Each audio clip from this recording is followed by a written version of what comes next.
안녕하세요. 무비시네 영화방. 오늘 방송은 처음으로 저희 무비시네 영화방이 연극을 보고 그것에 대한 이야기를 나눠보는 시간을 갖도록 하겠습니다. 뜬구름 양님과 그리고 처음 오시는 손님과 함께 방송을 진행해 볼게요. 먼저 뜬구름 양님 소개해 주세요. 안녕하세요. 뜬구름양입니다. 연극을 가지고 얘기를 하게 돼서 정말 기뻐요. 여러분도 재밌으셨으면 좋겠습니다. 평소에 연극 자주 봐요? 아니요? 근데 뭐가 이뻐? 아니 못 보는 거죠. 연극을 많이 보고 싶어서 네. 이렇게 하는 거죠. 네, 이번 연극은 뜬구름 양님의 추천으로 저희가 보게 됐고요. 과연 뜬구름 양님이 어떤 이야기를 풀어낼지 정말 기대가 됩니다. 그리고 새로운 손님 한번 소개해 주실까요? 안녕하세요. 저는 유길풍입니다. 네, 유길풍씨. 길풍씨라는 이름에 무슨 뜻이 있다고요? 네, 길고 풍성한 눈썹을 말하는 거예요. 아, 길고 풍성한 눈썹. 네. 길고 풍성한 눈썹을 지닌 유길풍씨와 그리고 뜬구름 양님과 함께 방송을 진행해 볼게요. 오늘 다룰 연극은 제목이 뭐죠? 사이코패스는 고양이를 죽인다입니다. 네, 사이코패스는 고양이를 죽인다. 아마 4월 3일까지 네, 오는 네. 4월 3일 일요일까지 연우 소극장에서 할 텐데 하고요. 여러분들이 이 방송을 들으실 때는 이 연극이 아마 막을 내렸을 거예요. 네, 아쉽게도 그렇습니다. 네, 그래서 우리가 아마 이 방송에서 혹평을 하더라도 별로 양심의 가책을 받지 않는 걸로 네, 할 수 있어서 좀 다행입니다. 그리고 요즘에 우리 무비시네 영화방 방송을 들으시는 분들은 아시겠지만 저희 방송에 광고가 붙고 있어요. 그래서 앞에 항상 이 연극의 이야기를 해드려야 합니다. 하지만 저희가 이 연극을 아직 보지 못한 상태이기 때문에 간략하게 이 광고 먼저 들려드리고 어떤 연극인지만 말씀을 드리도록 할게요. 먼저 광고 듣고 오시겠습니다. 처음으로 이렇게 코믹극 보면서 울었던 것 같아요. 정적이 흐르면 되게 가슴이 아린 연극이었어요. 너무 고생 많으셨던 것 같고 너무너무 기억에 많이 남을 연극인 것 같아요. 좋은 경험하게 해주셔서 감사합니다. 나 어떡해. 엄마의 아들 수동, 쉼없이 공부에만 올인하는 외골수. 피 한 방울 안 섞인 형제 연소는 자신의 눈에 한심하게 보이기만 할 뿐이다. 엄마의 그림, 엄마의 유산, 그리고 절대 포기할 수 없는 게 나한테는 있어. 아빠의 아들 연소, 사업한답시고 가족에게 빚더미를 안겨준 장본인. 그러나 세상 물정에 대해서만큼은 공부밖에 모르는 수동보다 훨씬 더 자신 있다. 무식하고 내세울 건 없지만 가장 중요한 게 뭔지는 알아. 야, 너 뭐하냐? 엄마가 그림 내 거니까 네 건데 뭐? 가져간다고. 잠깐만, 거기 아빠도 있거든? 활짝 웃고 계시잖아. 아빠한테도 초상권 있어. 놓고 가. 그럼 뭐 가위로 오려갈까? 뭐? 가위로 오려가? 너는 어머니 그림에 그게 할 짓이냐? 아, 가위로 오려가면 되겠네. 오려가면 되겠어. 우주과 두 녀석의 좌충우돌 휴먼 코미디 4월 1일부터 6월 19일까지 연극 형제의 밤 많이 보러 오세요.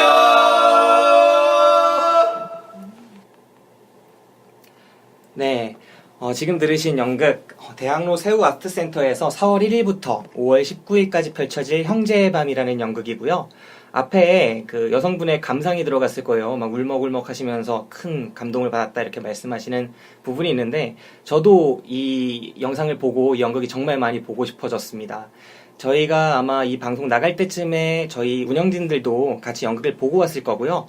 이제부터 아마 다음 방송부터는 저희의 생생한 감상을 여러분께 들려드릴 수 있을 거라고 생각합니다. 그럼 형제의 밤 보고 싶으신 분은 직접 사셔도 되지만 저희 무비시네 영화방 댓글란이 있어요. 뜬구름님 거기에 우리 안화백이 그림 올리는 거 알고 있습니까? 네, 저도 이번에 응모하려고요. 네, 응모하세요. 거기 지금 너무 문제가 어려워서 지금 아무도 답을 못 달고 있는데 그거 맞추시는 분들께 저희가 1인당 2매씩 그런 티켓을 보내드리도록 하겠습니다. 안화백이 아마 다음 스케치가 준비가 안 된 상태인 것 같아요. 게을러가지고. 그래서 지금 다음 스케치를 못 내놓고 있어서 이 어려운 문제를 계속 걸어놓고 있는데 힌트를 많이 드렸으니까 맞추시는 분 이 연극 티켓 타가시기 바랍니다. 자, 그럼 본격적인 저희 연극 소개, 연극 이야기 들어가 보도록 하겠습니다.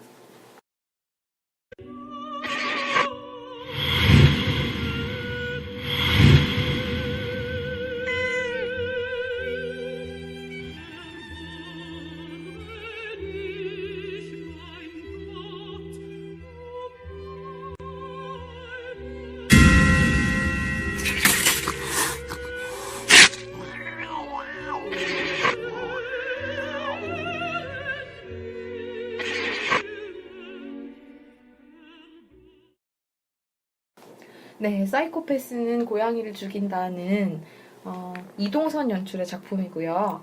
젊은 극작가 석지윤 씨가 대본이랑 희곡을 쓰고 이제 이걸 무대로 옮긴 작품입니다.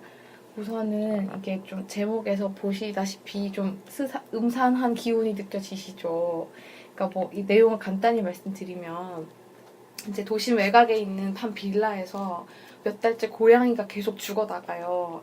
그러니까 이 빌라의 관리인이랄까요? 그런 아주머니가 이 고양이를 치우다 못해 누가 고양이를 죽였는지 알아내야겠다 해가지고 이 빌라에 있는 모든 사람을 소집합니다. 그래서 갑자기 일종의 반사회가 열려요. 근데 설상가상으로 옆 동네에선 살인사건이 벌어지고 경찰은 이제 그 범인을 잡기 위해서 이 빌라를 왔다 갔다 하죠. 분위기가 되게 험악해진 가운데 사람들이 서로 의심하기 시작하면서 누가 고양이를 죽였을까를 얘기하는 내용입니다.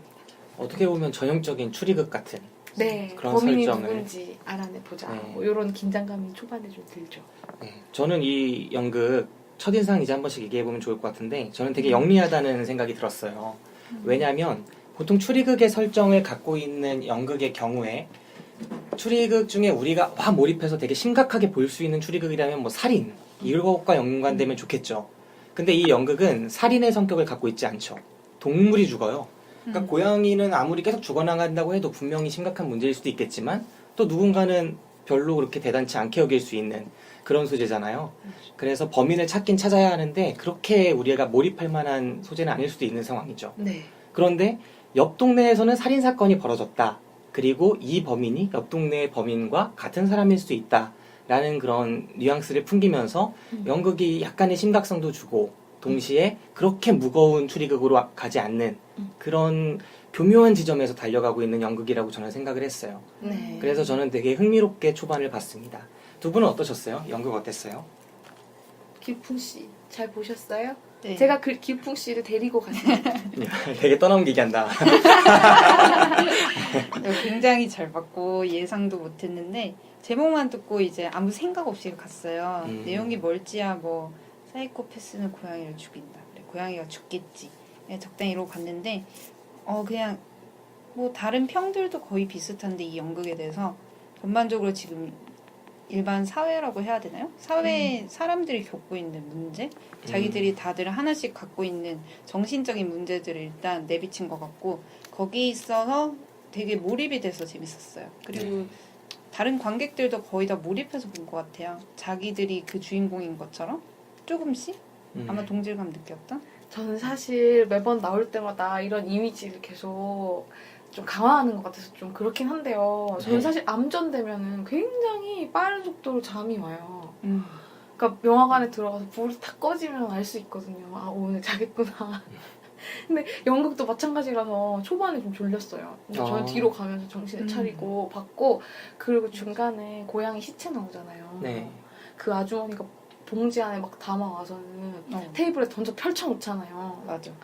이것 좀 보세요 하면서 그걸 펼쳐놓고 얘기가 시작되는데 그때부터 잠이 좀 깨기 시작해서 마지막에 또 반전이 있기 때문에 아주 또 쌩쌩하게 봤죠. 그거 상당히 깊은 잠을 순간적으로 드신 것 같은데 그게 되게 초반입니다. 지금 중간인 그 초반에 상당히 숙면을 취하셨나 봐요. 순간적으로. 하긴 뭐 피곤하면 2초 안에도. 근데 이게 연극이요. 여러분도 그렇게 생각하시겠지만 연극의 장점이 정말 배우 코앞에서 볼 수 있는 거잖아요. 맞아. 보다 보면 제 숨소리 들리고 땀방울이 다 보이잖아요. 네. 그리고 막 내 얼굴에서 정말 1m도 안 떨어진 곳에 있는데 저 사람 얼마나 민망할까 그런 생각하면서 얼굴 빤히 봐요. 네. 근데 저기 그 밑에 졸고 있으면 되게 미안하거든요. 그러니까 졸면 안 되는데 퇴근하고 나서 연극을 보러 가면 졸기가 쉬워요. 가급적이면 주말에 가려고 하지만 또 이게 연극이 시간을 맞추다 보면 또 그렇더라고요. 네. 맞아. 대놓고 주무셨군요, 초반에. 아니에요. 대놓고 잔 건 아니에요. 네. 눈을 뜬 모습을 보여드리고자 굉장히 노력했어요. 네, 그렇습니다.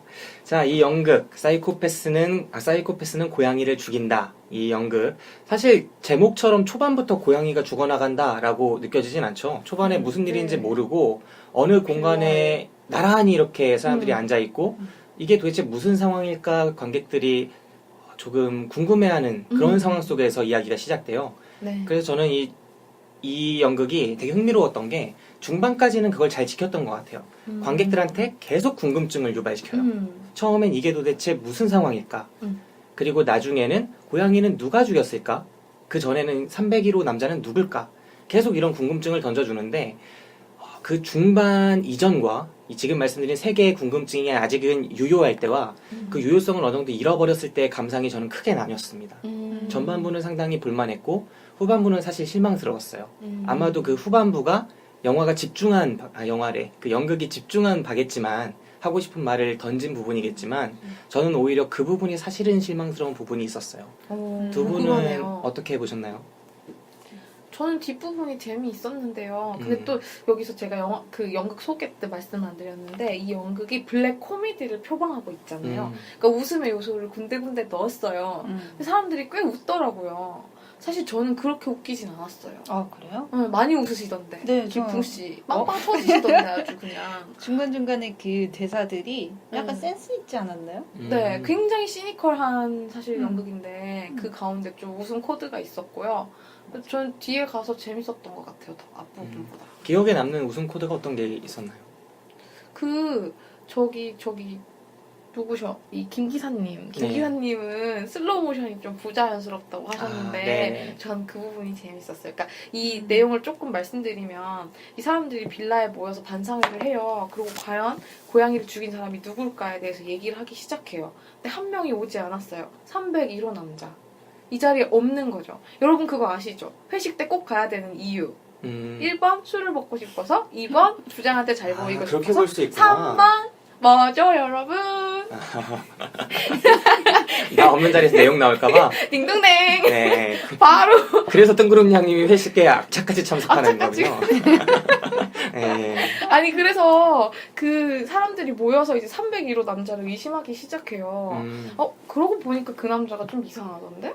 지난번에 담배 피고 발로 비벼 끄던데요? 뭐 이런 거 있잖아요. 거기서 쥐를 밟아 죽였다. 네, 그게 쥐였다는 둥. 네, 우리 집 문 앞에서 뭐 네. 나를 보고 있었다. 나를 봤다는 둥. 전단지에 있는 여자 사진마다 뭐 험한 짓을 해뒀더라는 둥. 이런저런 재밌었죠? 그 여자 성기 재밌었죠? 부분에 커터칼로 막 긋는다는 건데 그걸 나중에 재현하잖아요. 그 부분이 좀 웃겼어요. 웃겼어요. 이것밖에 맞아. 연기 못해? 하면서 맞아. 친구가 대신할 때 진짜 웃겼어. 고시생. 네. 아니 그래서 뭐랄까요? 그 301호 남자에 대한 의심이 이 자리에서 처음에 나와요. 그 남자 이상하던데요? 하니까 이 사람도 저 사람도 한마디씩 보태기 시작하면서 사이코패스 같던데? 라는 이 사이코패스라는 단어가 등장을 해요.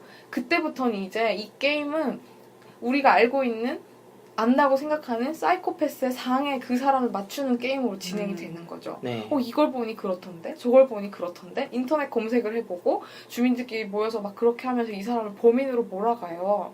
그래서 사실상 이 301호 남자가 등장할 때는 이미 그 사람은 사이코패스이자 고양이를 학살한 그냥 주범으로 이미 그 자리에선 합의가 이루어져 있는 상태죠. 네. 그리고 어떻게 되죠? 근데 여기서 살짝 설명해서 빠진 부분이 있다고 생각하는데 전 그 부분이 중요하다고 생각해요. 사실은 301호만 늦게 온 게 아니에요. 그 자리에 302호도 늦게 오죠. 301호는 누가 봐도 그렇게 범인같이 생긴 사람인데 맞아. 302호는 건실하게 생긴 청년이에요. 맞아요. 두 명이 늦는데 왜 301호만 그렇게 범인으로 의심될까? 전 이것도 의도적인 설정이었다고 생각을 하죠. 네. 301호는 아마 일용직이었던가요? 네, 301호는 젊은 남자인데 딱 봐도 뭔가 엘리베이터 같이 타면 밤에 좀 무서울 것 같은 그쵸. 네, 그런 느낌의 사람이었고 302호는 누가 봐도 모범적이다 사회에서 가장 평범하다라고 할 수 있는 사람이었어요. 그렇기 때문에 이 캐릭터한테 그렇게 말했죠. 회사원이다. 안 봐도 회사원이죠. 이런 게 유머 코드를 몇 번 쓰여요. 그리고 자기 성향이 강하지도 않고 남들이 말할 땐 자기 주장을 들어가기도 하고 계속 그런 캐릭터를 연기를 하거든요. 그러니까 이 두 명의 캐릭터를 사회에 잘 녹아든 캐릭터와 사회에서 약간 주류에서 벗어나 있는 캐릭터 이 둘을 놓고 그 둘이 없을 때 어떻게 보여지는지를 저는 그 부분까지도 되게 흥미로웠던 것 같아요. 네. 그랬었습니다. 그래서 제가 가장 인상 깊었던 그 코미디 요소는 사실 그 슬로우 모션인데요. 네네. 결국은 이 사람들이 합심을 해서 301호 남자를 죽이잖아요. 네. 301호 남자가 사이코패스이니까 저 사람이 우리를 공격할 것이다 라고 생각을 하고 합심해서 죽여요. 주전자가 날아가고 뭐 의자가 날아가나요? 뭐 등등 네. 등등의 모습이 슬로우 모션으로 나올 때 저는 정말 재밌었어요. 그 죽인다기보단 제압하는 장면이었는데 아 그렇군요. 네. 죽이진 않았군요. 자꾸 결국 제가 볼 때는 군데군데서 딥슬립 하신 듯한 느낌이 있어요. 군데군데서. 아 그래서 우리가 함께 네. 하는 거 아니에요? 네. 어쨌든 그 제압하는 장면이 있는데 마치 옛날에 웰컴 투 동막골 같은 영화 보다 아, 보면은 맞아요. 팝콘 튈 때 그 네. 느낌. 그리고 뭐 차우 같은 영화나 일본의 뭐 스윙걸즈 같은 영화 보면은 뭐 멧돼지 같은 거 출몰할 때 잠깐 슬로우 거는 장면처럼 영화가 진행되는데 분명히 역동적인 장면에 돌입했는데 그때 갑자기 슬로우를 거는 거예요. 가장 역동적인 순간에. 그런 효과를 주기도 했죠. 연출적인 효과로. 네. 네. 재밌었어요.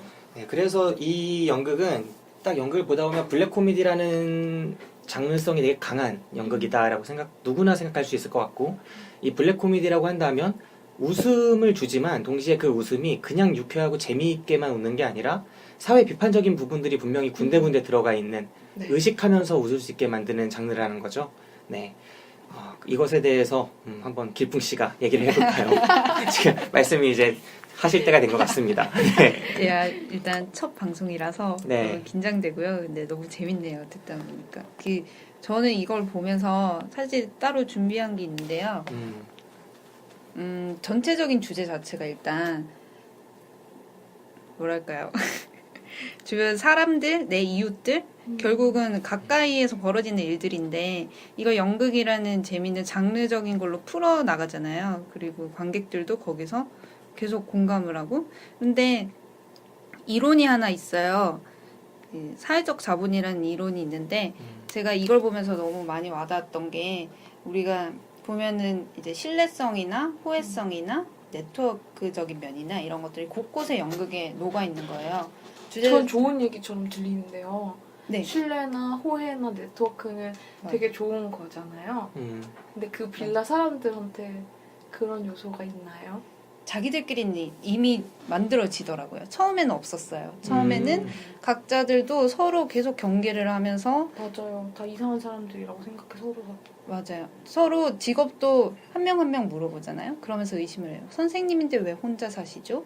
젊은 처녀인데 뭐 무슨 일을 하시는지, 외모는 번지르르 한데 이제 또 남자 그 공시생 역을 하셨던 분이 또 그러잖아요. 저 여자는 겉만 저렇다. 이런 식으로 계속 서로 의심을 하다가 이제 점점 그 301호 한 명한테 집중을 하게 되죠. 그렇게 맞아요. 되면 처음엔 서로 의심하다가 아예 그 공공의 적을 만든다고 해야 되나요? 그렇게 되면서 자기들끼리는 네트워크가 생겨버리는 건데, 그게 긍정적인 단어예요, 사실. 그렇지만 이제 반대로 역작용을 하는 거죠, 이 연극에서는. 그들만의 집단이 만들어지고 나중에는 이게 폭력적으로 변해서 301호를 결국은 죽이게 되고 서로 끊임없이 의심을 하고, 또 나중에 한 3분의 2 정도 지나면 5층인가요? 새로 네. 또 누가 이사를 오잖아요. 그 여자를 겨냥해서 자 이제 시체를 만들자.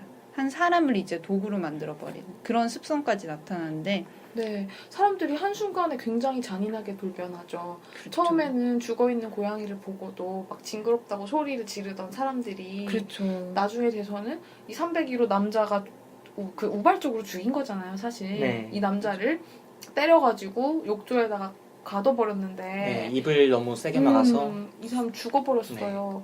그러니까 처음엔 이 사람들이 경찰에 신고를 하자 이렇게 얘기를 하다가도 나중에는 뭔가 우리 모두 빠져나갈 구멍을 만들어야겠다라고 합의를 하면서, 그러니까 이 301호 남자가 누군가를 죽였고 그랬기 그렇죠. 때문에 우리가 이 남자를 죽일 수밖에 없었다라는 알리바이를 만들기 위해 시체를 만들자는 얘기까지 나가는 거죠. 굉장히 결속력이 높아지는 그런 과정이 계속 나오는 그런 연극이었던 것 같아요. 그래서 여기서 이제 자기들끼리 결국 혜택을 주는 그런 관습 같은 것도 결국은 나중에 만들어서 누군가가 한 명 서로 돌아가면서 꼭 한 명씩 공격을 해요.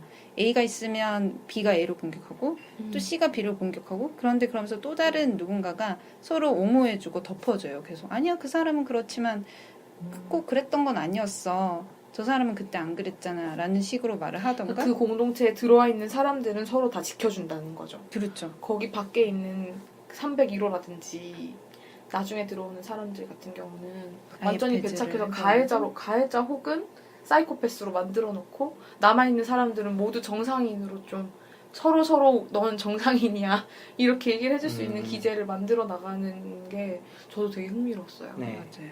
그런 면이 되게 그냥 지금 사회를 많이 반영하는 것 같아서 저는 굉장히 흥미로웠습니다. 어떤 부분에서 사회를 반영하는 것 같아요? 사회에 어떤 그런 부분들이 있나요? 네. 사회가 그냥 있죠. 시간적으로 봐야 되나요? 과거에 비해서 최근에는 굉장히 커뮤니티가 형성도 안 되고 형성이 되어도 자기들의 이익에 맞춰서 만들어가는 그런 모습이 더 많이 띄는 것 같은데, 예를 들어서 이거는 그냥 한 연구랑 관련된 건데요. 이제 미국에서도 우리나라뿐만이 아니라 이제 커뮤니티가 붕괴되고 있다. 근데 그 커뮤니티가 붕괴되는 이유로 아까 제가 그냥 말씀드렸던 그런 사회적 자본이 줄어들고 있기 때문에 커뮤니티가 붕괴되고, 거기서 끝나는 게 아니라 계속 그게 뭐 정치적인 거나 경제적인 거나 산업적인 것까지 계속 퍼져나간다는 거예요. 그런 문제들이 일어나는데 이제 그런 것들을 그냥 한 빌라라는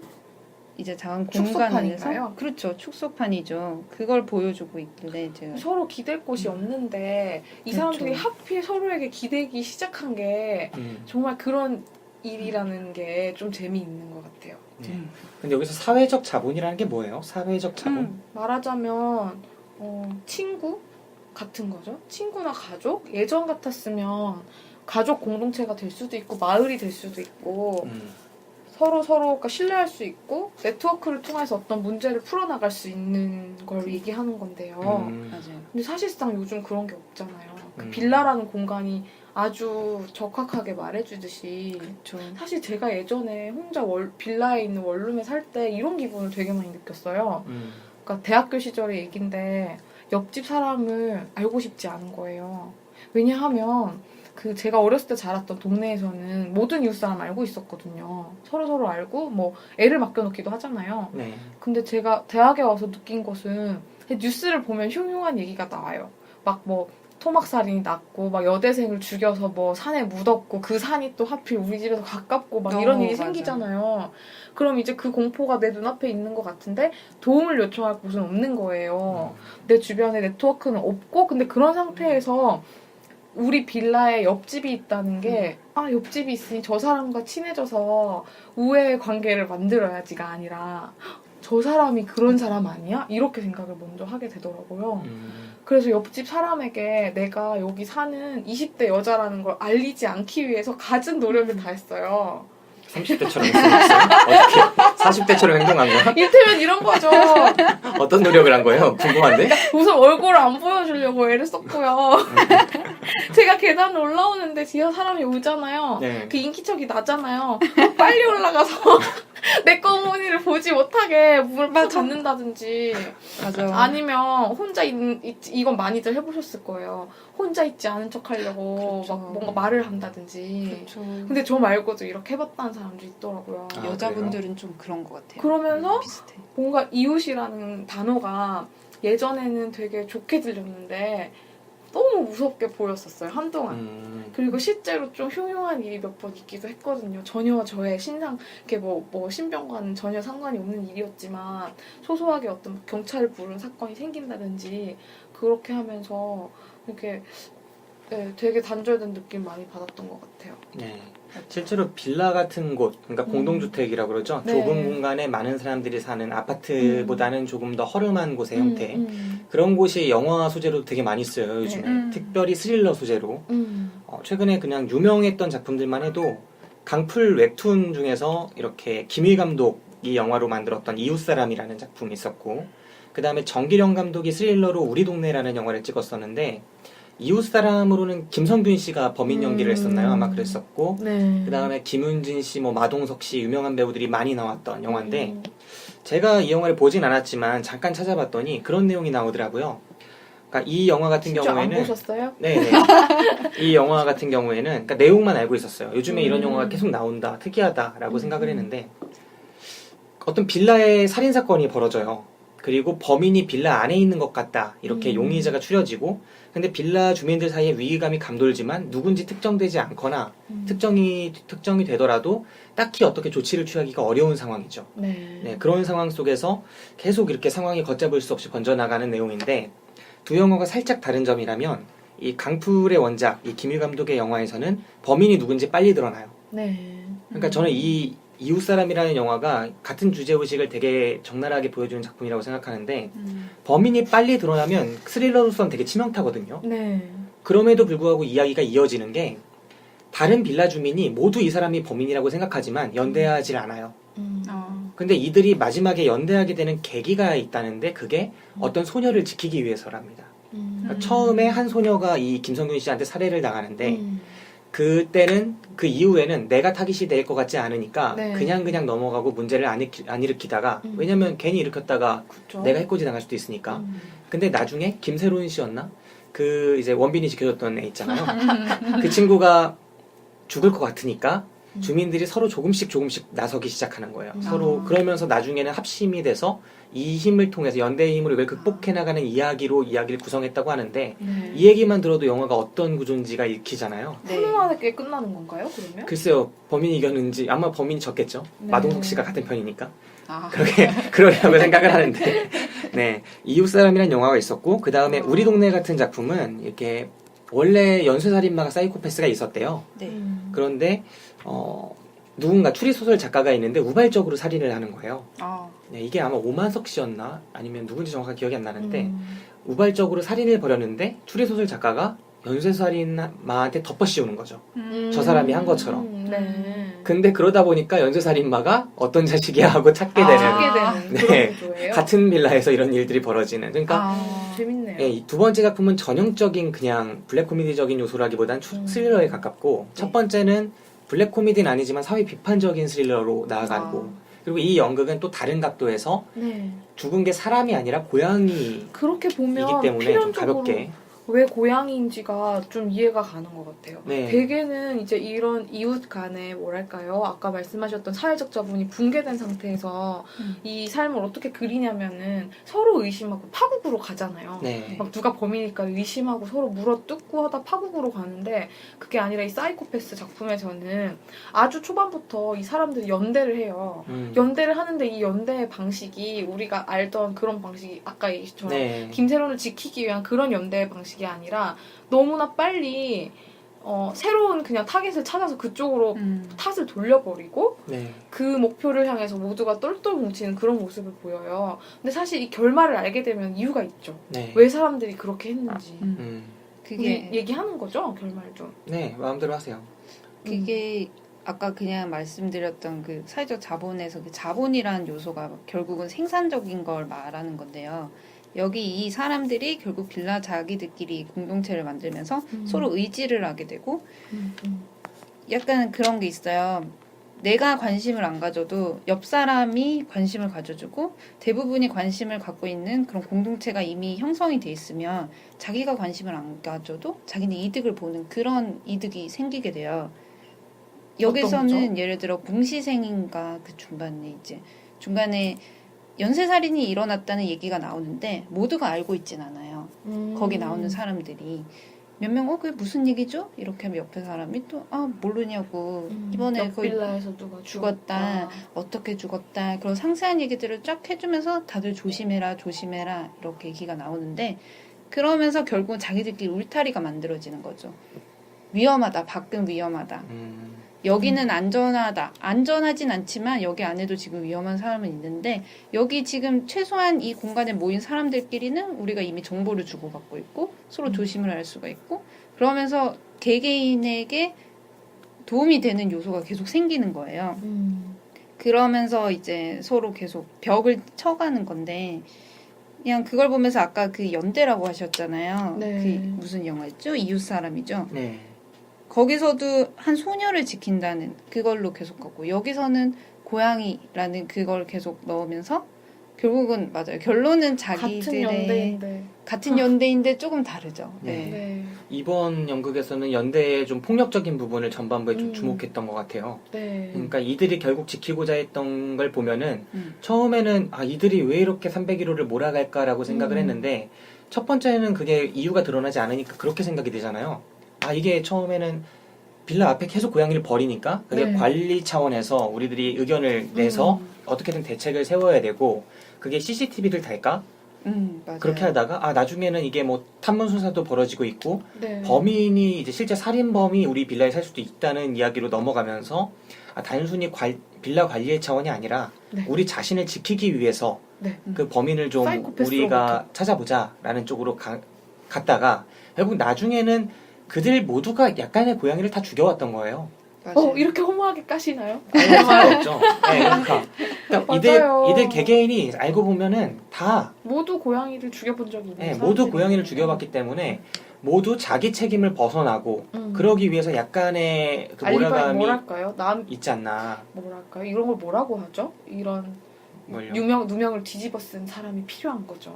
아, 단 한 명의 희생양이 필요했던 네. 거고 마침 사이코패스라는 아주 좋은 개념이 그 자리에 있었다고 저는 생각해요. 네. 그렇죠. 사실 사이코패스가 어떤 건지도 정의가 명확하지 않잖아요. 저는 이전에 사이코패스의 전문가라는 사람이 쓴 책을 본 적이 있는데 그 책을 보니까 좀 더 의구심이 컸던 거예요.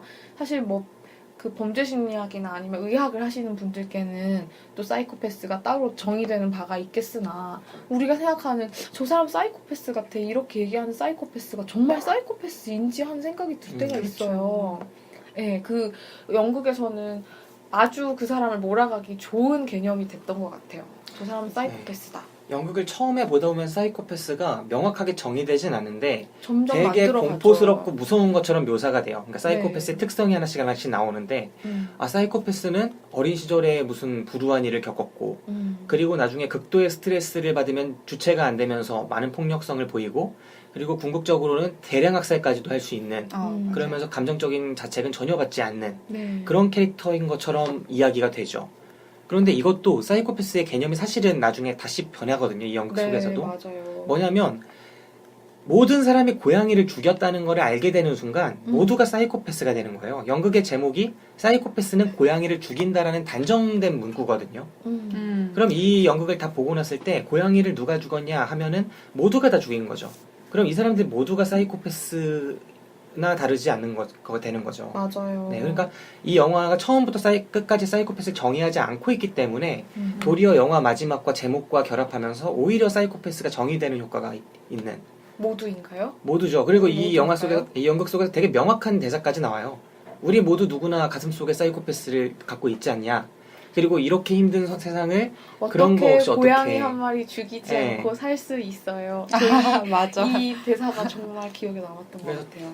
저는 이 연극이 되게 많은 것들을 건드리고 있는 되게 욕심 많은 연극이라고 생각하는데 네. 그 중에 하나인 부분이 바로 그런 거죠. 사회가 정말 이렇게 험난해서 모두를 다 사이코패스로 만든다. 네, 그런 주제의식이 어느 정도 들어가 있지 않나. 사이코패스를 처음에 우리가 알지 못한 상태에서 되게 공포감 있는 것처럼 정의했다가 그냥 알고 보면 평범한 너도 나도 네. 아이히만 같네요. 네, 저는 그 우리가 많이 부분에서 얘기하는. 몰입이 안 됐어요. 나는 사이코패스가 아니거든. 저런 사람이 사이코패스예요. 김 기사님 사이코패스입니다, 여러분.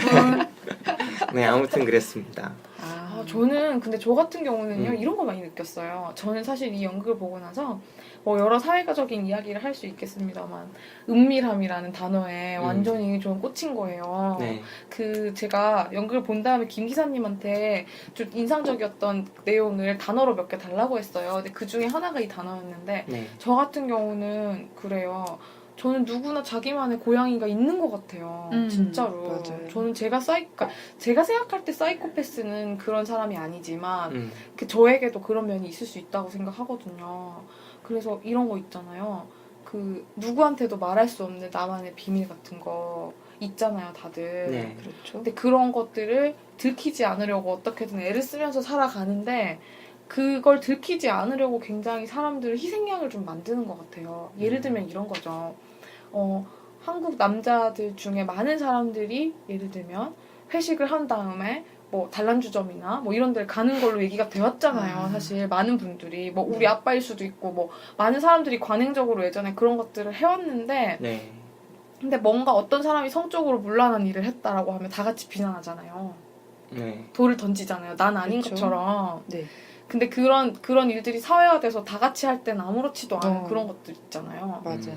그 뭔가 희생양을 찾고 그러니까 보면 굉장히 엄격하게 뭔가 도덕적인 비난을 잘하는 사람들일수록 제 생각에는 마음속에 뭔가 감추고 싶은 게 있는 게 아닌가 하는 저는 좀 그런 생각을 해요. 왜냐면 저도 그 감추고 싶은 게 누구나 있잖아요.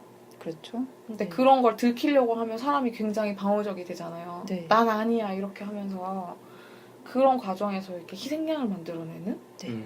그런 부분에 좀 주목을 했고요. 그래서 어디까지 사람이 솔직할 수 있을까. 그 영화에서 또 굉장히 재밌는 대사가 이거잖아요. 연극. 연극? 네. 아 영화 죄송해요. 연극에서 그 거기 극 중에 선생님이 한 분 계시잖아요. 네, 도덕 선생님. 맞아요. 예, 이 주인공들이 전부 다 이 반상회랄까요? 맞아요. 이 자리에서 자기들 옛날 얘기를 하면서 조금씩 숨겨놨던 분노가 터져요. 네. 그러니까 보기에는 멀쩡한 사람 같았는데 얘기를 하면서 갑자기 어떤 대목에서 살기를 보인다든지 그런 게 있는데 이 선생님도 막 아이들을 불러 태우고 싶다고 가끔씩 네. 그런 발언을 하잖아요.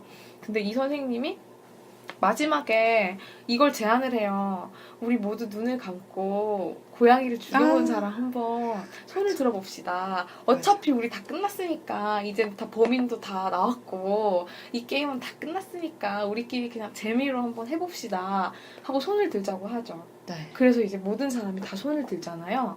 그 장면에 좀 소름이 좀 돋지 않으셨어요? 엄청 우리 제일 김 기사님 좋았어요. 예상하셨나요? 그럴 줄? 손을 들고 옆을 이렇게 쳐다볼 줄요? 네. 네, 그거는 어느 정도 생각했었죠. 이런 연극이라면 분명 그렇게 하겠구나라는 걸 생각을 했었어요. 근데 네. 그때 그 선생님이 던지는 대사가 정말 정말, 섬뜩했죠. 어렸을 때 학교에서 다들 해보셨죠. 이거 누가 훔쳐갔지? 라고 하면 눈을 감고 아무도 보지 않을 테니까 고백을 해봐라 라고 하는 거 이거 왜 한다고 생각하세요? 뭐 반성을 하기 위해서? 뭐 반성을 시키기 위해서? 아니죠. 아니에요. 일단 누군가는 눈을 뜨거든요. 이렇게 음. 말하잖아요. 그래서 되게 섬뜩했던 것 같아요. 그 네. 말이. 그거 진짜 맞는 말이죠. 맞아. 네. 지금 여러분께서는 김 기사, 박 기사가 진행하는 무비시네 영화방을 듣고 계십니다. 우리들의 팟캐스트 방송국 DPS. 네, 실눈 얘기는 잘 들었고요. 네, 저도 은밀함 얘기하니까 저도 할 얘기가 있는데, 네. 그때 키워드를 물어보셔서 저도 은밀함을 가장 먼저 생각했던 것 같아요. 이 영화 속에서 모두 이웃들에 대해서 이야기를 하지만, 동시에 그 이웃들이 왜 이렇게 친해지지 못했을까, 처음에. 당연히 뿌리가 없으니까 각지 외지에서 다 흘러들어온 빌라로 흘러들어온 상황일 것 같고, 그러니까 이 빌라의 컨셉 자체가 그거잖아요. 도시의 허름한 외곽 빌라인데 누구도 거기서 태어나서 쭉 살지 않았어요. 그렇죠. 도시의 외곽 허름한 빌라는 모두가 다른 곳에서 누군가는 맞아요. 실패해서 들어왔고 누군가는 살 곳을 구하다가 정말 돈이 없어서 밀려서 외곽까지 나와서 들어갔고 다 이런 사람들이에요. 그러니까 서로를 알지 못하다 보니까 옆에 그 철문을 정말 가까이 있지만 그 철문을 뚫을 수 있는 그런 용기가 없었던 거죠. 네. 아까 그 여성분들이 얘기해 주셨던 것처럼 무섭기도 하고 전 지금도 누군지 사실 모르는. 네. 그래요. 그래서일 수 있겠지만 뭐 그랬던 것 같아요. 근데 이 캐릭터 각각을 보다 보면 다들 그래서인지 외로워요. 뿌리가 없으니까 친해지지 못했는데 뿌리가 없어서 외로워요.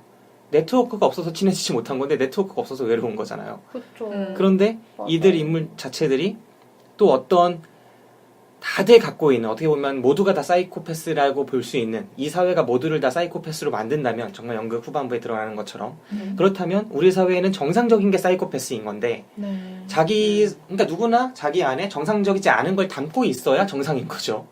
그런 상황인데 그 정상적이지 않은 거를 누구나 정상적으로 보이기 위해서 은밀함으로 맞아요. 포장하고 있는 거예요.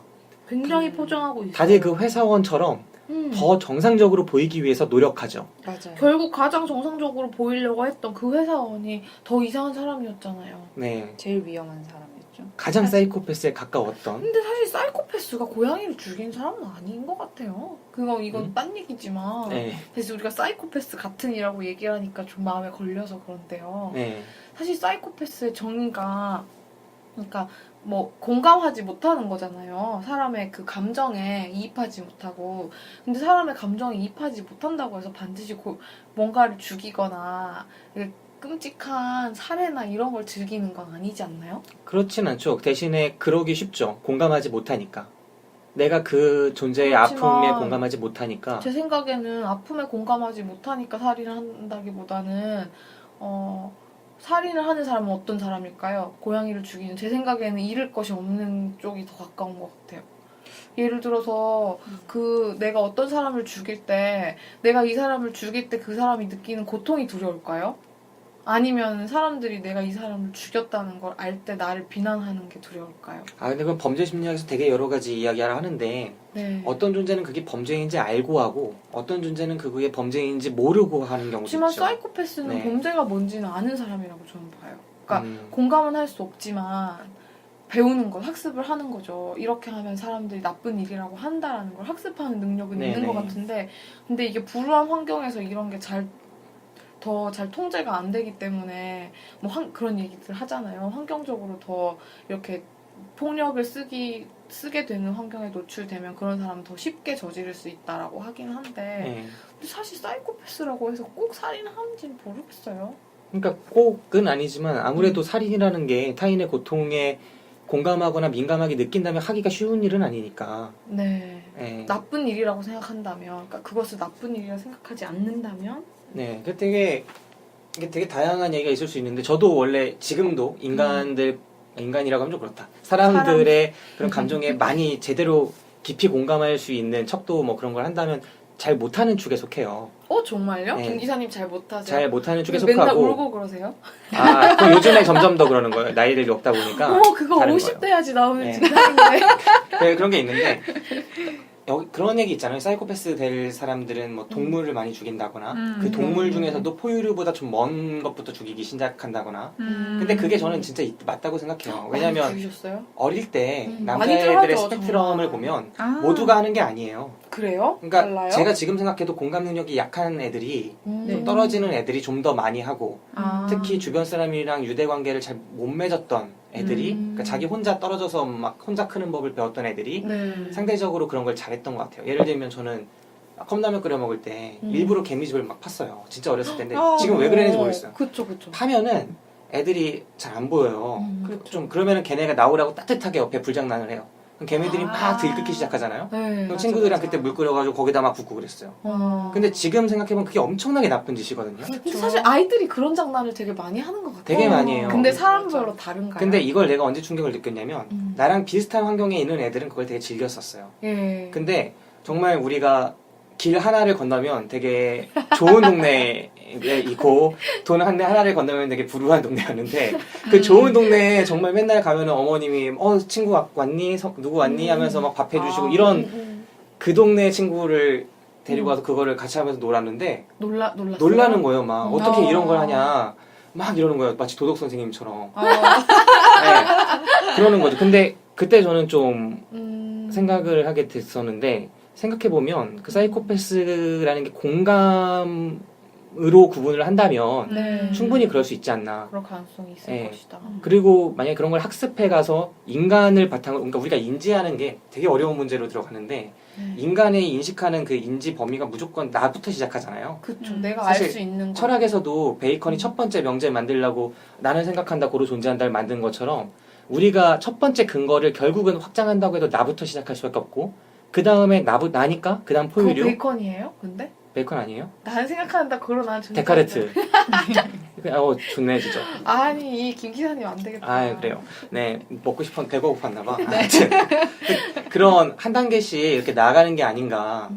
그러니까 인간에서 포유류에서 또 누구 이렇게 한 단계씩 확장하는 게 아닌가. 그쵸. 사실 이건 정말 우리가 뭔가 세상이 앞으로 풀어야 할 숙제인 것 같아요. 어떻게 하면 잔인한 사람을 줄이고 그런 거 있잖아요. 근데 그 원인이 무엇인가에 대해서 많이들 얘기가 있을 것 같은데. 근데 이 공감이 되게 중요하다니까요. 왜냐면 내가 공감하지 않아서 내가 포유류까지만 확장하면 포유류 다음 단계는 적대시할 수가 있어요. 그렇죠. 왜냐면- 이건 또 뭐예요? 봐봐요. 내가 남자인데 보통 네. 여자를 되게 혐오한다거나 네. 내가 한국인인데 외국인 노동자를 그쵸, 혐오한다거나 음. 보통 이렇게 혐오하는데 또 혐오가 위쪽으로는 안 가요. 아래쪽으로 가기가 쉽죠. 그쵸. 보통 백인에 대해서 안 하고 뭐 이색인종에 맞아요. 한다거나 그렇죠. 내가 인간보다 센 존재 안 하고 되게 약한 존재한테 네. 한다거나 호랑이를 혐오하진 않잖아요. 그러니까 네, 약간 그런 거잖아요. 그러니까 그런 것들이 약간 이 연극에서 조금 더 나타났으면 어땠을까 하는 저는 그 아쉬움을 오, 계속 지니면서 재밌네요. 봤어요. 공감. 근데 이게 한 가지 주제에 집중한다기보단 이 연극을 제가 봤을 때는 욕심이 많아서 되게 다양한 맞아요. 주제를 막 건드리다 보니까 이거가 재밌을 것 같은데 하고 지나가고 다른 주제 나오고 막 그러다 보니까 오히려 아쉬웠던 부분이 있었던 것 같아요. 욕심이 많다는데 저도 좀 동의가 되는 것 같아요. 맞아요. 네. 네. 직업군이 너무 다양하고 네. 보다 보면은 사실 진짜 얕게 공감이 돼서 선생님이라든가 그 이제 빌라 주인인가요? 관리인 분이죠. 네. 그분이 이제 임종하는 순간들을 음. 본다거나 그걸 보면서 들었던 건 의사는 안 나오는데 의사가 직업이신 분들이 이제 누군가 죽는 모습을 많이 보면서 거기에 대해서 큰 감정을 많이 못 느낀다고 이제 일로 하다 보니까 죽음을 익숙하게. 그렇죠. 익숙해지는 그런 면들이 나오고 교사도 마찬가지였고 교사도 이제 들으면서 그냥 주변의 얘기들이 계속 떠오르는 거예요. 이 등장 인물들을 보면서 그 공시생 같은 경우도 여자를 혐오하는 이제 주변에 소위 뭐랄까요 일베라고 네. 말씀드릴 수 있을까요? 그분들이 주변에 한 분씩 계셨는데 얘기를 듣거나 계속 보다 보면 이제 여자 일베도 있어요. 그러니까 일베가 뭐 무조건 여성 혐오 이꼴이다 이건 아니지만 누군가를 혐오한다고 저는 이제 저만의 공식이랄까요? 그게 있는데 이제 여자 일베 같은 경우나 보면 그 공시생을 봤을 때 누군가를 혐오하는 그 구체적인 인물들을 계속 그려내고 그런 것들 보면서 욕심이 많으세요. 욕심이 많은데 욕심이 좀 많으셨던 것 같죠. 또 한편으로 공감이 많지 않나요? 공감할 수 있는 부분이 또 많았지 않을까요? 네. 깊이는 못 들어가는데 이 대목에서 연출의 변을 조금 읽어드릴까 해요. 네. 네. 이걸 연출하신 분이 이렇게 쓰셨어요. 이동선 연출이 이 작품의 변에서요. 막판에 이런 말을 했어요. 사이코패스는 고양이를 죽인다가 시종일관 만들어낼 웃음은 어쩌면 관객 여러분께 굉장히 잔혹한 웃음일지도 모르겠습니다. 술에 취해 먹이를 찾아 미로를 헤매는 쥐들을 관찰하는 것은 지켜보는 사람한테는 우스꽝스럽고 재미난 일이겠지만 식은땀을 흘리며 그 미로를 끝없이 헤매는 쥐한테는 미칠 노릇일 테니까요. 또 그 쥐가 나일지도 모른다는 생각을 하시게 된다면 말이죠. 이런 말을 남겼어요. 제 생각에는 이분들 연출하시면서 당신께서 그 빌라의 주인 중에 하나라고 생각하셨던 게 아닌가. 나도 거기 포함된 사람이라고 생각하신 건 아닌가. 뭐 이런 생각도 해봤어요. 결국은 이 빌라가 우리 사회의 확장이죠. 모든 창작물이 그렇겠지만 이것도 결국 현실의 반영이고 이 빌라를 우리 사회의 어떤 축소판으로 본다면 그래서 캐릭터를 많이 등장시키려는 그러니까 가장 다양한 캐릭터를 담아내고자 노력했던 부분이 있었던 거고 맞아요. 조금 과도했던 건 그 캐릭터들이 되게 극단적인 성향을 지니고 있어요. 그러니까 맞아요. 각자가 표방하는 캐릭터가 있는데 공시생이 표방하는 그런 히키코모리적이면서도 누군가한테 혐오적인 감정을 갖고 있고 편견이 많고 그러면서 자기의 그런 열등감을 그런 쪽으로 소화하는 자신의 은밀함이 그런 쪽이었던 거죠. 방향이. 맞아. 그런 캐릭터가 있는가 하면 그러니까 되게 다양한 캐릭터를 넣어놓잖아요. 도덕 선생님도 계속 억눌린 되게 자기가 무시당하는 거에 대한 억눌림도 있으면서도 동시에 폭력성을 가정에다 풀었던 그런 남성적인 맞아. 가장으로서의 모습 그런 것들 밖으로는 점잖게 보이고 그 나이대의 평범함을 지키고 있는 사람이잖아요. 네. 그러니까 이 연극 속에서는 크게 두 가지의 캐릭터가 등장하는데 하나는 평범함을 억지로 유지하면서 가장하는 캐릭터가 있죠. 네. 그 회사원이나 회사원. 이런 도덕 선생님 같이 네. 또 다른 심리가 아니라 임종하시는 분도 임종하시네. 간병사분도 그렇고 그리고 반대로 아예 그 기준을 평범함을 포기한 사람들이 있어요. 맞추려다가 아예 포기한 사람들. 맞아요. 네, 그런 캐릭터들이 완전 미쳐버린 그 아내 같은 약간 미쳐버린. 맞아요. 네. 그리고 그 남편도 어느 정도 평범함을 하려고 했지만 이제 너무 특이해져버린 그런 캐릭터들이 나오거든요. 공시생도 그렇고. 근데 그 여자는 또 평범함을 가장하고 있고. 그러니까 이 두 가지 캐릭터가 있고 그런 캐릭터들이 어떻게 보면은 되게 사회의 한 부분의 여러 캐릭터들을 되게 극단적인 형태로 묘사를 하고 있어서 보다 보면 자연스럽다고 안 느껴지고 저는 좀 근데 과다하다. 저는 이 대목에서는 되게 다른 네. 생각이 들어요. 저는 아주 평범하다고 생각했어요. 그러니까 저는 그 대목에서요, 그 부부가 나오잖아요. 그 부부가 나오는데 아주머니는 굉장히 히스테릭하고 이분은 짜증이 되게 많잖아요. 그리고 남편을 굉장히 원망해요. 왜냐하면 남편은 사업에 실패했고 그게 짐작컨대 그들이 맞아요. 이 빌라로 이사를 오게 하는 원인이 됐을 거고 이전에 이 사람들은 잘 살았던 것 같아요. 근데 그 남편 같은 경우는 여전히 좀 밖에서 허세를 좀 떨고 다니시는 거죠. 여자들도 많이 만나고 이제 그렇게 하니까 이 여자분은 점점 더 신경질적이 돼서 무슨 얘기만 하면 남편의 말꼬리를 잡고 그런 되게 신경질적인 모습 보이잖아요. 근데 사실 그런 모습들이 저는 별로 그렇게 생소하지 않았어요. 주변에서 다 찾을 수 있어요. 저도 주변에 가끔 화난 엄마의 모습에서도 그런 맞아요. 모습이 나올 때가 있고 그리고 그 도덕 선생님의 그 있잖아요. 엄하고 도덕적인 모습 뒤에 있는 정말 그 약간 그런- 추한? 네, 네. 그런 면도 사실 그런 사람을 좀 떠올릴 수 있고요. 맞아요. 그리고 저도. 그 공무원 시험 계속 준비하는 그 고시생 같은 사람도 있는 것 같고. 맞아요. 그래요? 네, 아. 엄청 네, 많아요. 그리고 주변에 많아요. 그 왜 예쁜 없지? 여자 배우분 있잖아요. 신영아 네. 배우께서 역할 하셨던 맞아. 그냥 회사원 여잔가요? 무슨 근데- 일 한다고 했죠? 뷰티 아, 그쪽 뷰티 쪽. 한다고 했는데 일한다고 에스테틱 했던. 뭐 이런 쪽. 근데 약간 이분은 그것도- 거기서 그거였잖아요. 약간 가학적인 거를 네. 즐긴다고 해. 분. 근데 맞는 걸 사실 즐긴다고 해야 되나? 그것도 사실 우리가 절대 알 수는 없지만 은밀하게 각자의 팁을 가지고 살 테니까 있어. 점점 그런 사람들이 많다는 게 이제 보고가 되고 그렇죠. 많죠, 하니까 엄청 예, 많죠. 하니까 사실 어떻게 생각하면 거기 있는 사람들이 그렇게 특별한 것 같지도 않아요. 그때 더 무서운 것 같아요. 별로 특별하지도 않다는. 아마 맞아. 연출께서도 그렇게 근데 하시려고 한 블랙 건가. 코미디니까 어쩔 수 없겠지만 그런 특성들이 그렇다는 건 알겠는데 비율이 블랙 코미디다 보니까 당연히 엄청나게 높고 건강한 사람들이 없잖아요. 그렇죠. 건강한 사람이 없고 보고 있으면 굉장히 피곤해. 맞아. 이게 왜 피곤해지냐면 중반 이후에 이게 주제의식을 점점 드러내기 시작하면서 네. 한 명 한 명이 음. 자기가 정상이 아니다라는 거를 같은 그쵸. 타이밍에 드러내기 시작해요. 어떻게 맞아요. 보면 되게 뜬금없다고도 느낄, 자연스럽지 않다고도 느낄 타이밍에 이 사람은 이런 불안이 있고 저 사람은 저런 은밀함이 있고 맞아요. 다들 자기의 은밀함을 털어놓기 시작하는데 결국 그 과정에서 느껴지는 게 정상이 없어요. 건강한 사람이. 건강한 사람이 없고 그리고 이걸 좀 더 보다 보면 이게 오히려 정상이 아닌가 하는 쪽으로 맞아요. 넘어가게 그쵸, 되거든요. 그쵸. 모두가 이 가슴속에 네. 은밀한 불안적인 요소를 갖고 있는 결국 맞아. 고양이를 죽이고. 비정상해야 이 사회에선 정상인 거지 않나 네. 라는 쪽으로 가는데 저는 그런 이 과정이 저한테는 제가 사는 세상에선 이게 되게 비정상적인 거거든요. 어우, 정말요? 제 주변에 신기해요. 건강한 사람들이 매우 많아요. 근데 그래서 저는 여기서 네. 저는 다시 말하고 싶은 게 이 사람들이 결국 고양이를 죽이게 한 거, 네. 고양이를 죽이고 이 사람들끼리 모여서 심지어 사람도 죽이게 한 게 무엇이냐. 이 사람들이 원래 사이코패스였기 때문이냐. 저는 그렇게 생각하지는 않아요. 아니었어. 거기 있는 모든 사람들은 굉장히 평범하고 그 사람들이 뭐 극한의 어떤 환경에 노출돼 있는 상태는 아니지만 주변 환경이 바뀌었다면 좀 다를 수 있다고 저는 생각하거든요. 그러니까 그 사람들 자체는 정상도 비정상도 그냥 아닌 것 같아요. 그냥 사람들인데 이 빌라와 뭐 그들의 그의 삶을 구성하는 뭔가 있겠죠. 뭐 생활이든 부부 싸움이든 뭐든 모든 게 만났을 때 그렇게 되는 것 같은데.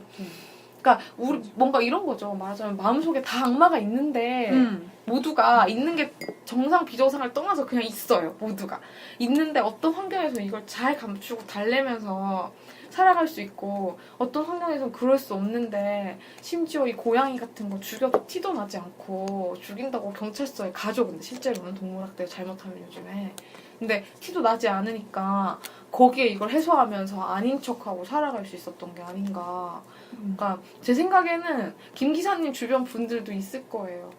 그래요? 맞아요. 있는데 말 안 고양이를 해요, 죽이진 진짜. 않겠지만. 그럴 수 있어요. 제가 공감 능력이 약하니까 잘 몰라요. 사실 주변에 관심이 없었고. 그리고 저는 그 보면서 결국은 다 사이코패스가 되는데 마지막에 회사원이 아무튼 그쵸. 사이코패스라고 나오잖아요. 근데 저는 좀 이해가 안 갔던 게 뭐냐면 되게 그게 애매했어요. 그 사람이 정말 사이코패스면 기존에 그 어렸을 때 엄청 많은 아이들을 죽였잖아요. 방화를 했죠. 그렇죠. 방화를 불을 질렀나? 하고 이제 그러고 나서 점점 성장하면서 교회였나요? 그 네, 교회 수련회에서 아이들을 죽였죠. 죽이고 본인이. 근데 회사원처럼 살아왔죠, 멀쩡. 그걸 이제 자기가 괴로워할 때마다 목사님인가요? 옆에서 괜찮다, 괜찮다, 지나간 일이다라는 식으로 계속 이 친구를 다독여줬다는데 진짜 사이코패스면 거기 죄책감 안 느끼지 않아요? 뭔가 그니까 저도 좀 회사원 캐릭터가 좀 불만이에요, 저는. 이해가 잘 안 됐어요. 김 기사님 이해가 되셨어요? 아니 저는 여기 나온 사람 다 이해 안 됐어요. 그러니까 결국 그 회사원 잘 이해가 안 회사원은 됐어요. 전적이 있다는 이유만으로 정말 사람을 죽였다는 이유만으로 경찰도 계속 전과범으로 보고 이 사람을 조심해야 되는데 말을 직접적으로 하진 않지만 결국 회사원이 사이코패스일 확률이 마지막에 가장 높다라고 끌어는 가는데 그리고 네. 결론은 다 그런 기질은 있어. 그런데 그러면 사이코패스가 꼭 사람만 죽여야 되냐? 아까 뭐 다시 돌아가는 이야기일 수도 있긴 한데요.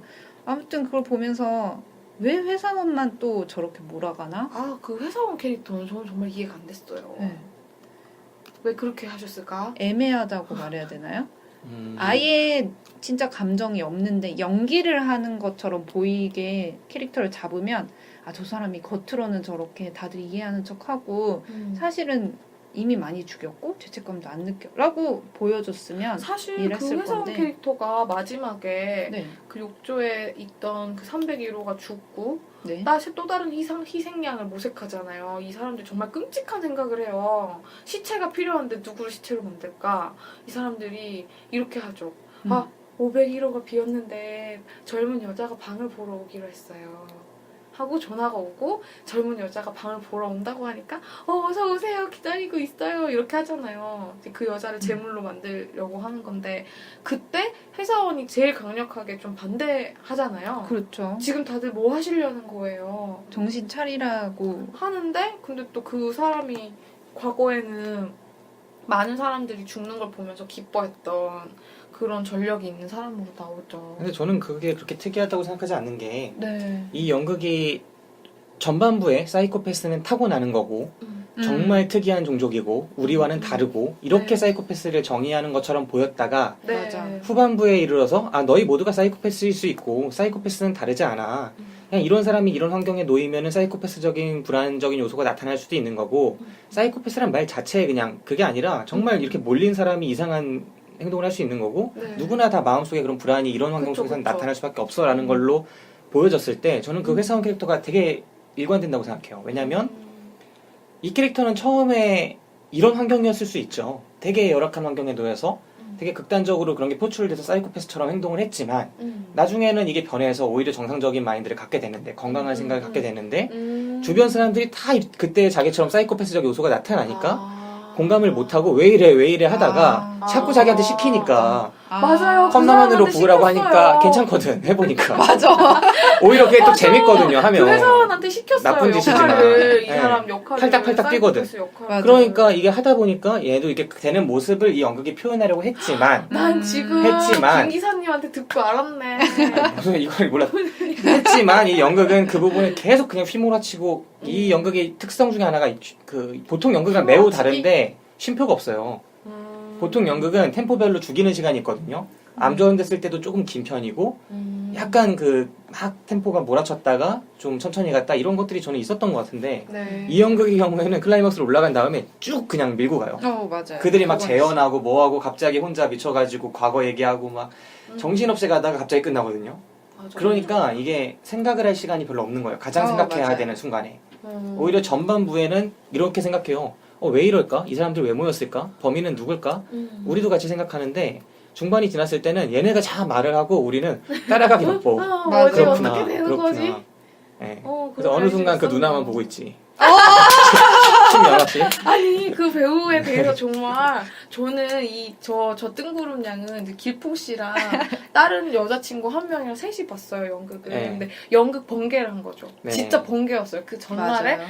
연락을 해가지고 내일 보러 갈래 해가지고 3명이 모여서 여자 3명이 심지어 이 길풍 씨랑 다른 친구는 모르는 사이였는데 맞아. 거기서 연극을 보고 끝난 다음에 맥주 한잔 하면서 얘기를 했거든요. 네.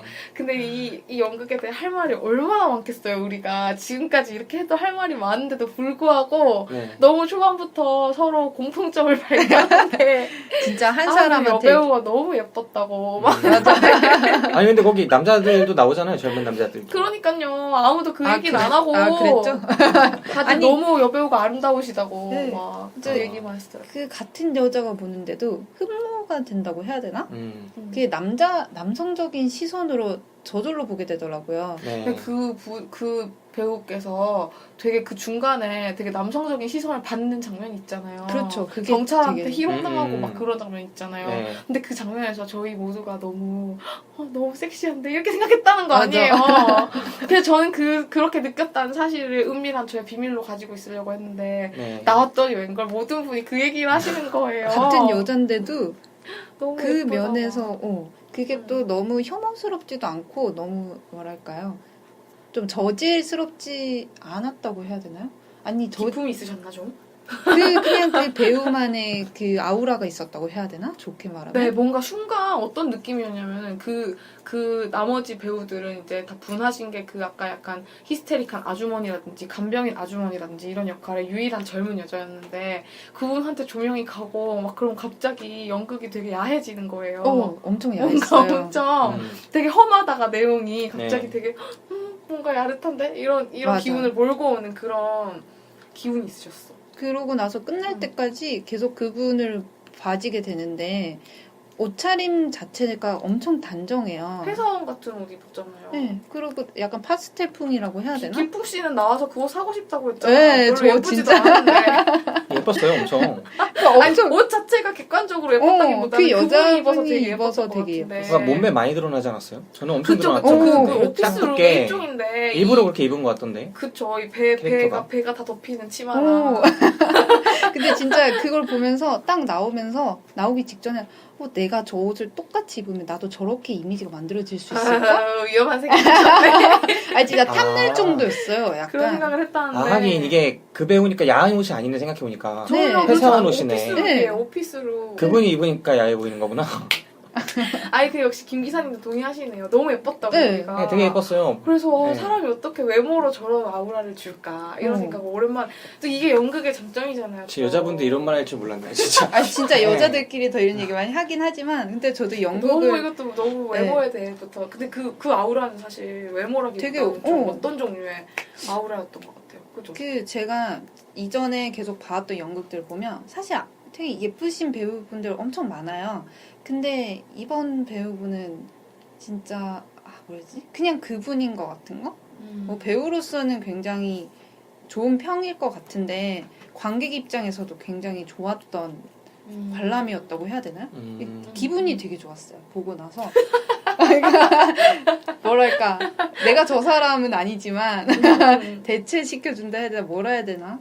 뭐라 말로 표현 못해 아무튼 아름다움이 있어서 이 부분을 심연아 씨한테 보내드려야겠네. 네.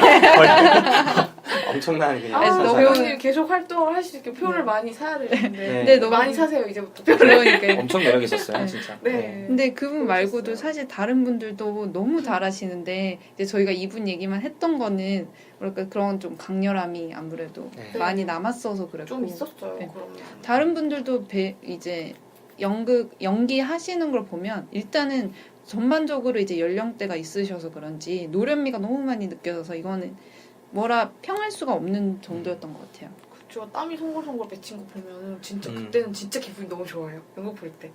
나는 땀 안 흘리는데 난 땀난 기분. 네. 공짜로. 진짜로. 나를 위해서 저들이 저렇게 고생하는구나. 역시 자본주의 좋구나. 이렇게 하는구나. 3만 뭔지 알 것 같습니다. 원이었는데. 저같이 아니, 근데- 공감 안 하는 사람들이 정말 이런 걸 잘 느끼죠. 김 기사님 공감 포인트 정말 재밌죠, 여러분.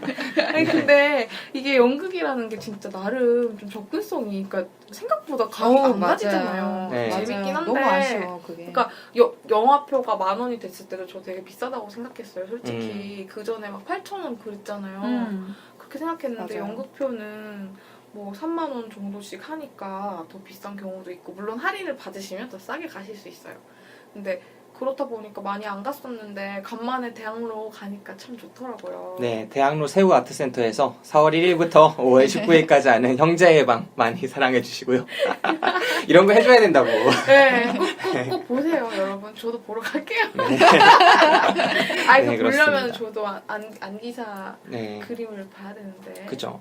다음에 또 연극 보시면은 이렇게 같이 녹음하면 좋을 것 같습니다. 네. 혹시 이 연극에서 더 할 얘기 있나요? 연극 사실 더 얘기할 부분들도 있었던 것 같은데. 네, 그냥 좀 뭐랄까요? 약간 연극 보면은요, 저는 약간 난해한 부분들이 있잖아요. 근데 맞아요. 물어보고 싶었던 게 저는 네. 이 연극을 보면서 제가 느꼈던 건 정말 아까 말씀드린 그 욕심이 많다라는 부분이었어요. 네. 정말 많은 부분을 건드려서 제가 이 연극을 보고 나왔을 때 그 뜬구름냥님이 저한테 카톡 그거 물어봤잖아요. 어떤 키워드를 정리해서 주고 어떤 연극이었던 것 같은지 감상을 써달라고.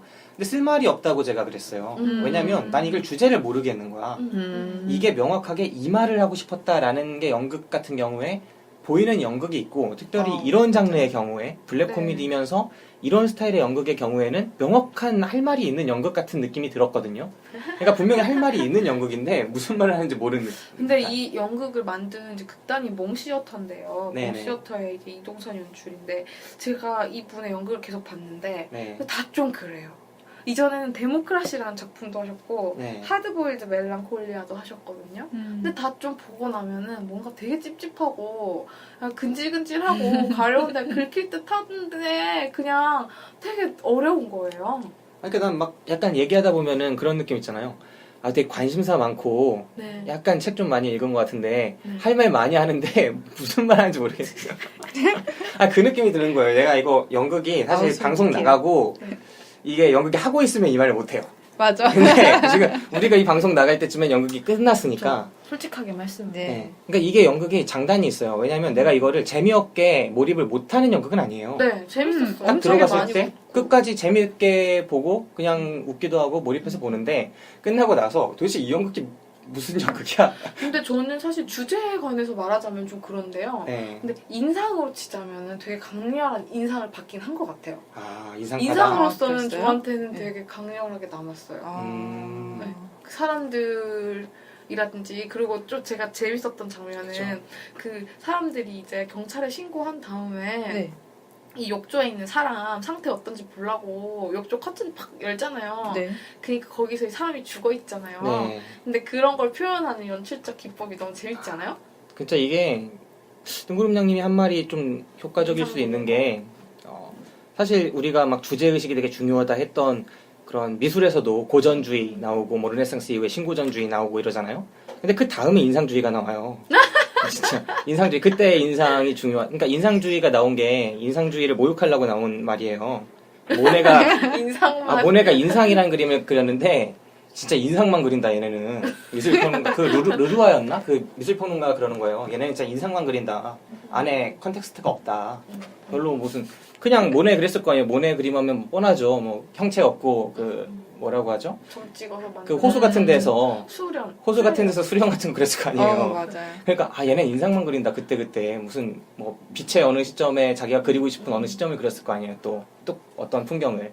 그러니까 그렇게 했었던 건데 사실 그게 컨텍스트를 말했던 그 신고전주의보다 나중에 나온 그러니까 어쩌면은 이 연극이 그러니까 제가 주제가 없다 주제가 모호하다고 깠지만 어떻게 보면 인상이 더 중요할 수도 있다.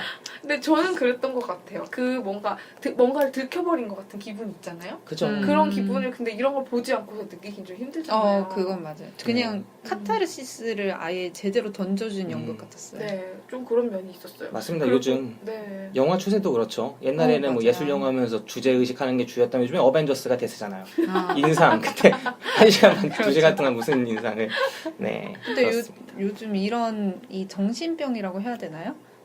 이게 어떻게 보면 그렇죠. 사이코패스도 그렇고 이거를 소재로 한 게 드라마도 그렇고 책도 그렇고 점점 많아지죠. 네, 드라마 같은 경우는 정신병. 저는 그 작년에 방영됐던 괜찮아 사랑이야 이게 너무 겹치더라고요. 완전 겹치는 건 아닌데 이 네. 연극을 보면서 떠올랐고 또 최근에 그 뭐지 아내를 모자로 착각한 남자 책 아니에요 그거? 네, 네, 올리버 그 책. 삭스 박사의 그 책도 저는 안 읽어봤지만 이제 들어보니 이제 일반 정신 질환자분들의 얘기를 다루는데 이런 소재가 계속 나오는 것 자체가 지금 사회가 좀 많이 포화됐다고 해야 되나요? 정신 요즘 정말 유망 업종이에요. 이런 심리 상담, 그래요? 정신과부터 사주 카페, 아, 타로 그렇죠. 카드 네. 전부 같은 맥락이 있는 것 같아요. 각종 테라피들이 정말 많이 유행을 하고 있고 그걸 또 많이 접해서 연출하신 분이 욕심도 많이 내지 않았을까. 소재가 너무 많으니까 사실. 네. 네. 아까 그 책 제목이 아내를 모자로 착각한 남자죠? 네. 네. 그 실제로 질병을 앓던 사람들을 관찰해가지고 쓰신 책이죠. 네, 거의 제목이 에세이라고. 되게 끌리더라고요. 도대체 어떻게 아내를 모자로 착각했을까? 근데 그러니까 정신병에 되게 일종인 거죠. 궁금하더라고요. 그러니까 아내 잘못일까? 좀 그게 궁금한 거예요. 그거에 아니에요. 아내가 전혀 얼마- 그게 아니라 김 기사님 역시 관점이 정말 네. 똑같으세요. 아니에요? 이게 뇌의 한 부분이 이제 고장이 나서 그렇게 보이는 거고 뭐 그 밖에도 앞에 사람이 있는데도 뭐 안 그쵸. 보인다거나 얼굴을 못 알아본다거나 병이라는 게 참 지각 능력이 달라지면 그렇죠. 되게 슬프다. 평생 모자를 쓸 수 없는 거 아니야? 와, 모자로 이분- 보이는데 쓸 수가 없는. 지금 눈앞에 사이코패스를 네, 지금 한 분 계신데 계십니다. 네, 그렇습니다. 네, 분명히 정신병리적인 부분도 다루고 싶어 했고 이웃 간의 그런 소외나 아니 다루고 싶어 내면의 했다는 거 우리 은밀함, 생각이지. 이런 것도 다루고 싶어 했던 것 같고 되게 많은 것들을 다루고 싶어 했던 연극이 아닌가 싶습니다. 네, 여기 심연아 씨 예뻤고 다양한 이야기들 나눠봤는데요. 네. 네, 각자 이 연극에 대해서 총평하면서 우리가 보통 영화는 추천, 비추천, 보말 이렇게 하잖아요. 네. 이거는 어떻게 평가하는 게 좋을까요? 그러게요. 이거는 그냥 누구랑 보면 좋을지 얘기하면 좋을 것 같아요. 누구랑 보면 네, 좋을지? 누구랑 이 연극을 보시겠습니까? 네, 뜬구름냥님 누구랑 보실 거예요? 저는 번개쳐서 봤는데 모자랑 볼것 같네. 모자. 누구랑 보면 좋을까요? 이 연극을 네. 글쎄요. 저는 엄마랑 보면 어떨까 궁금해요. 엄마랑? 네. 저는 이런 생각이 들어요. 저한테 가족 있잖아요. 특히 네. 엄마는 세상에서 제일 따뜻하고 정말 나를 있는 그대로 사랑해주는 사람이잖아요. 네. 근데 그러면서 동시에 또 모든 사람이 마찬가지겠지만 당신의 현실이 있고 그러니까 내 생각에는 엄마가 세상에서 제일 착한 사람이지만 아닐 때도 있을 거잖아요. 엄마는 나한테 옷을 사주기 위해서 나쁜 짓을 했을 수도 있잖아요. 예를 들면 네. 장발장처럼 이제 그런 삶들을 이제 살아오셨을 텐데 저는 가급적이면 그런 사람의 아름다운 모습만 계속 나왔으면 좋겠거든요. 특히 저는 그런 생각을 할 때 부모님 제일 많이 생각해요. 그러니까 보통 사춘기가 되면은 제가 친구들이랑 얘기할 때도 발견한 건데 부모에 대한 재평가를 하기 시작하잖아요. 예전에는 슈퍼맨이었던 아빠가 사람이라는 걸 알게 되고 뭐 그런 것들이 있는데 이제 객관적으로 이제 부모님을 보기 시작하면서 내가 되게 세상에서 제일 착한 사람이라고 생각했던 우리 엄마 아빠도 그렇지 않을 때가 있구나 이런 거에 저는 좀 충격을 많이 받았던 것 같아요.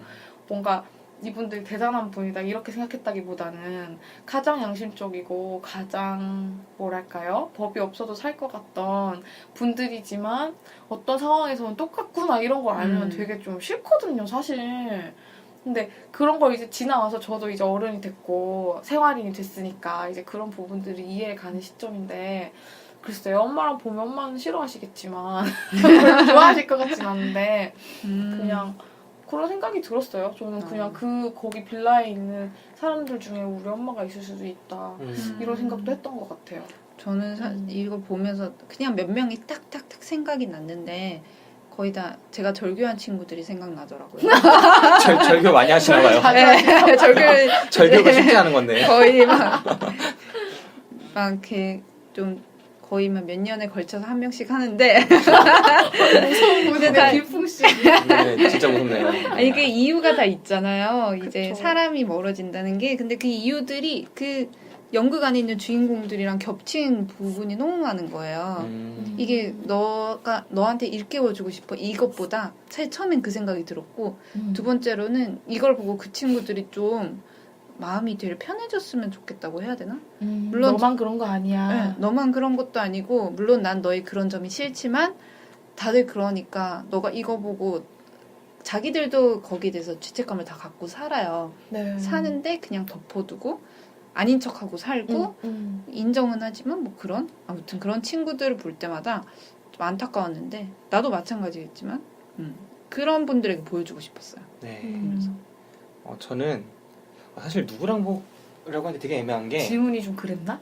왜냐면 만약에 내가 정신적으로 되게 건강한 사람들한테 이 연극을 보자고 했을 때 그 사람들은 이걸 되게 재미없게 느끼고 공감을 못할 것 같다는 생각이 들었어요. 근데 맞아요.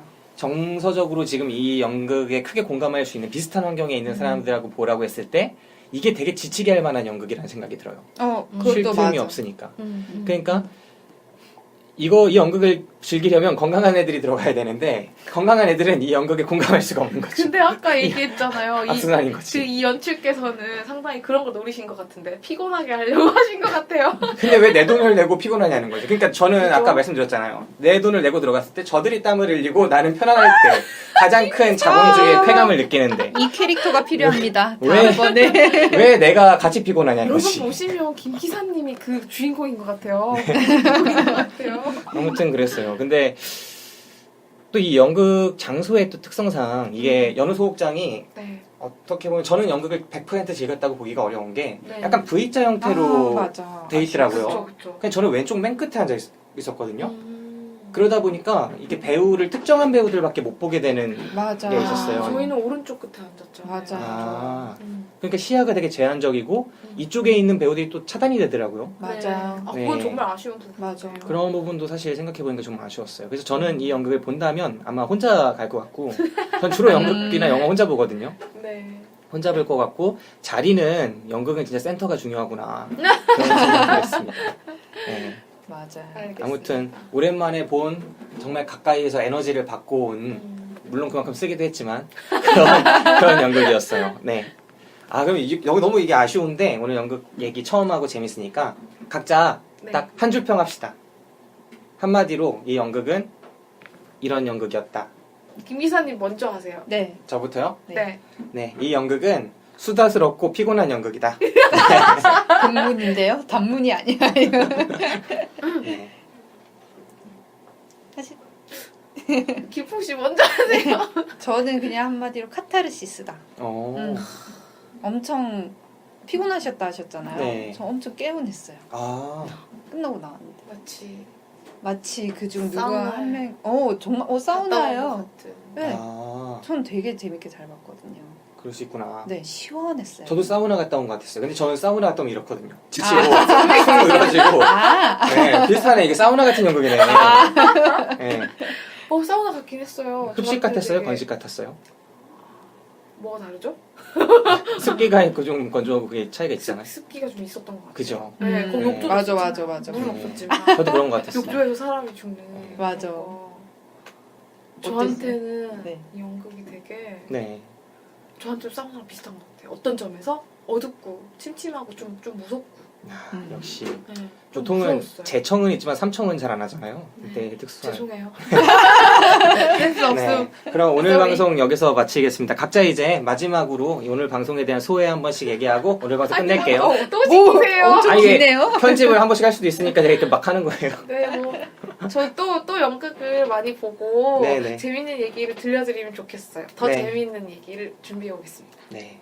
저 다음에 혹시 또 참석할 수 있으면 또 해보고 싶고요. 첫 방송인데 너무 재밌었어요. 네. 감사합니다. 길풍 씨 오늘 있잖아요. 네.